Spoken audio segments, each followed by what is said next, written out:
2025 IPL season पूर्व महेंद्र सिंह धोनी को लेकर सामना को आसी एक बड़ अपडेट। आगामी आईपीएल रे देखा मिल पारे धोनी को हेलिकॉप्टर शॉट। 2025 आईपीएल रे धोनी को अनकैप्ड प्लेयर भाव खेला जाय पारे चेन्नई सुपर किंग्स रे। तेबे आगामी आईपीएल रे धोनी खेलिबे ना नहीं से नहीं धोनी के चेन्नई सुपर किंग्स पक्षरु कोन सूचना दिया जाय नाही। चेन्नई सुपर किंग्स धोनी को खेलाइबा को चाहुतला बेले किंतु अधिक ऑक्शन रे कोन युवा खेलाड़ी स्थान देबा को चाहुनतबा खबर सामना को आसी। धोनी को 43 वर्ष होइथिया बेले से आईपीएल रे अधिक टंकार दल रे खेलिबा को चाहु नाथि। एवं स्थिति में धोनी को अनकैप्ड प्लेयर भाव स्थान दे पारे चेन्नई।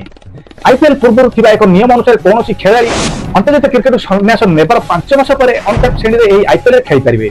2021 पर्यंत यह नियम आईपीएल रही हटाई दि जाता किंतु वर्तमान सीएस का अनुरोध पर पुणी थे नियम को लागू करे बीसीसीआई।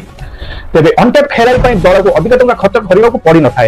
जड़े अनकैप्ड खेला को मात्र 4 कोटी टंका दल रखी है। तेणु 2025 आईपीएल चेन्नई सुपर किंग्स पक्षर खेली पारती महेंद्र सिंह धोनी। पूर्व सीएस